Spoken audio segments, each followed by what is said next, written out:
सबैजनालाई अब नमस्कार है। आज हामी पाथी भएर माता ठुलो पाथी भएर माताको दर्शनको लागि अब रवाना दिन आँटेको। सबै रेडी भइसक्यो। भाइ र म हामी बागडुग्राबाट लाग्यौँ र यो बाटो हुँदै नेपालतर्फ हामी जाँदैछौँ र यहाँबाट ताप्लेजुङ पाथी भएर माताकोमा दर्शन गर्नु हामी जाँदैछौँ र यहाँबाट ताप्लेजुङ लगभग 277 किलोमिटर छ र यहाँबाट नेपाल बोर्डर 40 किलोमिटर हामी लाग्यौँ।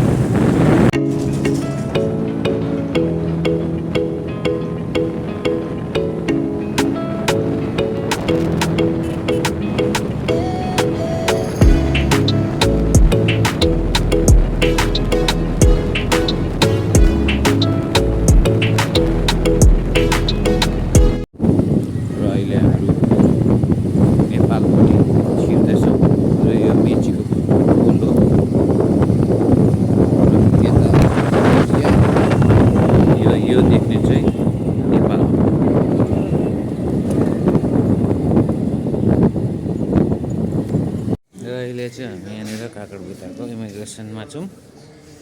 यहाँनिर अब हामी भन्सार बनाएर चाहिँ टक्कै सबै कुरो गरेर चाहिँ हामी एउटा निक्लिने।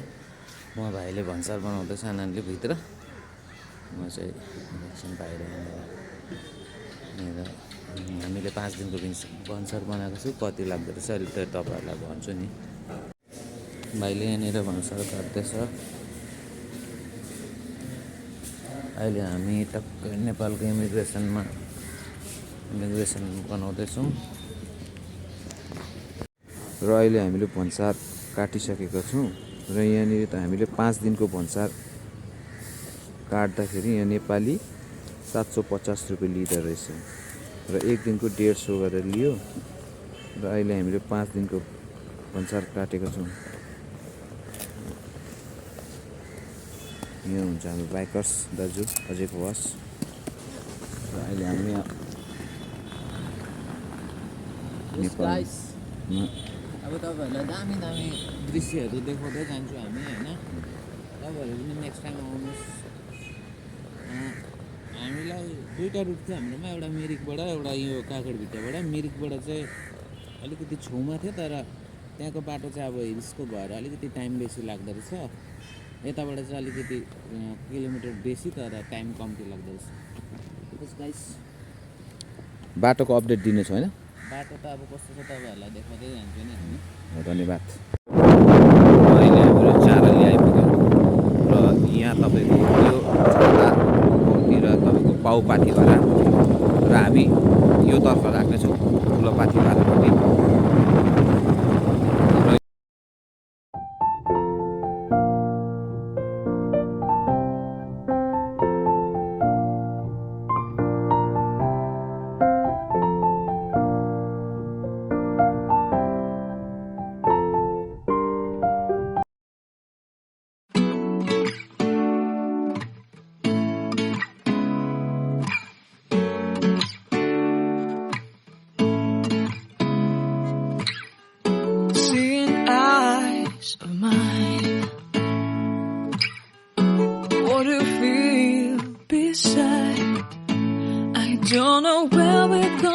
हामी यहाँ कन्याममा खाजा खाने भन्यो भाइले।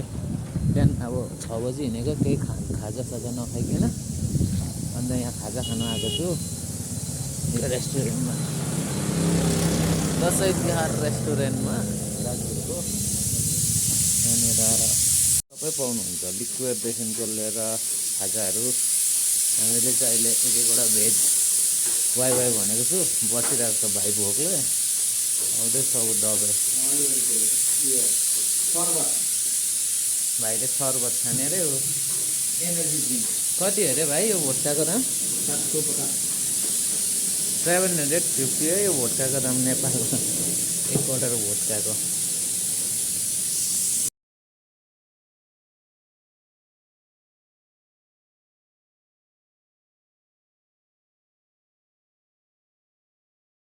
अहिले हाम्रो फिक्कल बजारमा आइपुग्यौँ। यो बजारलाई चाहिँ यहाँनिर फिक्कल भनिँदो रहेछ। र यो चोकदेखिको चाहिँ दाहिनेपट्टि चाहिँ दार्जिलिङ जाने रहेछ र हामी चाहिँ एकदम खुबै लाग्दैछ।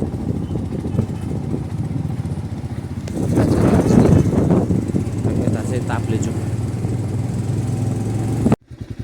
अहिले चाहिँ हामी यहाँ फिक्कल बजारदेखिको माथिपट्टि चाहिँ आएको रहेछ। यस्तो प्रकारले लेखिएको रहेछ फिक्कल बजारदेखि माथि। र हामी अब इलाम बजारपट्टि चाहिँ अहिले हामीले इलाम आइपुग्यो र यहाँबाट पनि बजार तपाईँको 1 किलोमिटर जस्तो माथि छ। मौसम एकदम राम्रो छ, खुल्ला मौसम तल। र यहाँनिर दुईजना बहिनीहरू मजाले बसेको रहेछ।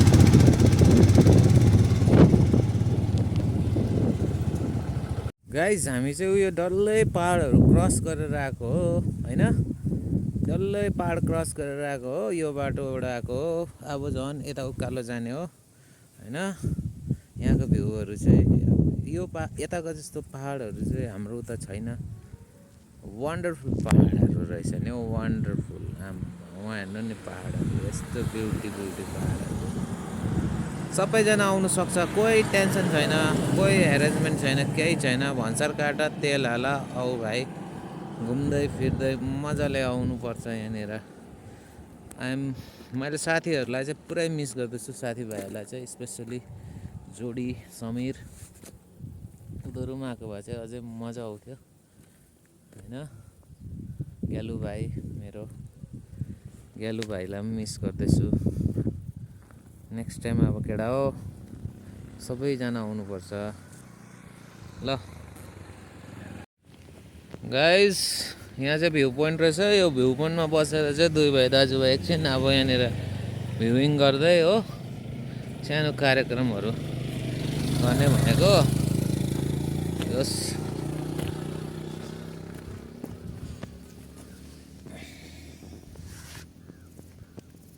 कोही प्रब्लम दिएन, एकदम टनाटन मजाले आइदिन्छ। बाटो पनि A1। अब बाटो त कल्पना पनि गर्न सकेको थिएन कि यस्तो दामी बाटो चाहिँ अब भेट्छु भनेर होइन। तर बाटो चाहिँ दामी बाटो के, एकदमै नो प्रब्लम, केही उयो छैन बाटोको। हाम्रो सक्का भाइ यता फोटो खिचेको इन्स्टामा हाल्नु लागि एडिट गर्दैछ। ल पुग्यो है। अब अझै यहाँबाट 60 किलोमिटर हो ताप्लेजुङ। मेन पुग्नु त अझै डल्लै छ, अझै हाइट हो। अहिले यहाँनिर तपाईँको चिसो अब त्यस्तो डरलाग्दो त छैन। अघि हामीलाई चिसो कहाँ भएको थियो भने कहाँ पो भएको, फेदी है, फेदीदेखिको उति पहाडहरूतिर चाहिँ हेभी चिसो। अझै हामी चाहिँ बहुत हाइट चढ्नु छ। यहाँबाट 30 किलोमिटर जस्तो माथि जानु छ। त्यहाँदेखिको फेरि 1300 भन्दैछ। Look at the views guys, oh my God. यस्तो चाहिँ जग्गा चाहिँ अब भगवान्ले पाथी भएर माताले जुराएर मात्रै आउनु पाएको जस्तो लाग्यो होइन। अन्त I'm missing my friends, my family होइन। सबैजनासँग आएको भए त अझै दामी हुन्थ्यो। ठिकै छ, थ्याङ्क यू। अहिले तपाईँहरूलाई अझै देखाउँदै जान्छु सबै कुरो। I'll be the last one left when the lights go out. I'm down to one last breath, but I can't stop now. We all fall down sometimes, yeah, but that's just life. So cross my heart. अहिले चाहिँ हामी यहाँनिर ठुलो फेदी भन्ने जग्गामा आइपुग्यौँ बल्ल। यहाँबाट चाहिँ अब हामीले बाइक यहीँ पार्किङ गरेर पर्छ हो। पार्किङ यहीँ गरेर अब यहाँनिर पूजाको सामानहरू अब हेर्दैछ भाइले। हजुर 150 सामानहरू सबै पाउँदो रहेछ। हामीलाई यहीँको दाजुहरूले भाइहरूले होटेल पनि गरिदिएको छ माथि। सबै पाउनुहुन्छ।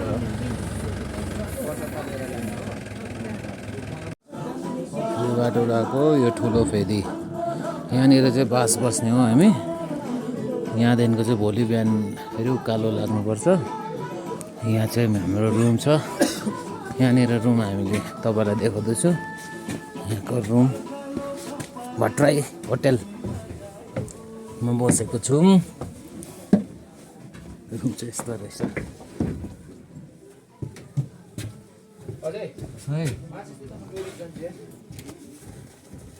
रुम कता हो? रुम हिँड्न उता हो, यता अरे रुम यहाँ यो हाम्रो यस्तो रुम देखाउँदैछु। यहाँनिर दुईजनाको खाएर सुतेर 900 रुपियाँ। हामी आउँछु भनेको छ, लाइट 2 दिन साइट बस्छु सबै भनेको छ हामीले। वाइफाई पनि छ सबै।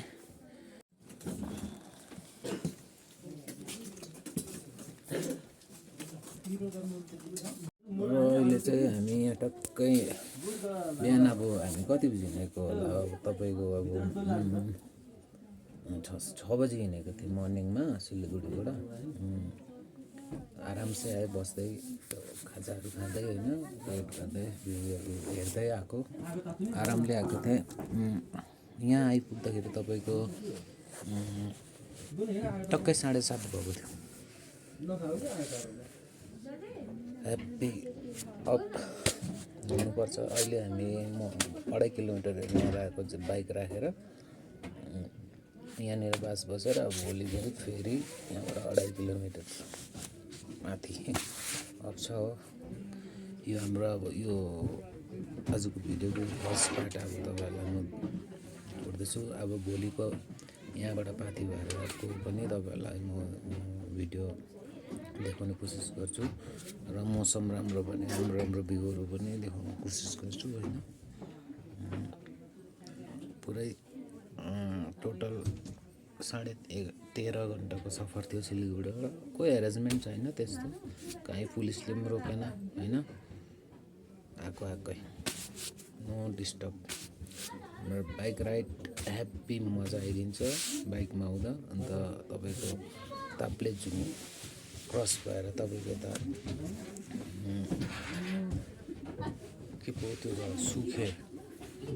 सुखे पाहाडदेखिको चाहिँ तपाईँको अफरोडिङ ह्याप्पी अफरोडिङ छ 10 किलोमिटर जस्तो। ल तपाईँहरूलाई भिडियो मन पऱ्यो भने लाइक र सब्सक्राइब पनि गरिदिनुहोस् होला। र भविष्यमा अझै योभन्दा राम्रो भिडियोहरू पनि ल्याउने कोसिस गर्छु। अहिले अब नयाँ हो, त्यस्तो जान्दिनँ, भुल भयो भने माफ गरिदिनुहोस् होला। Thank you.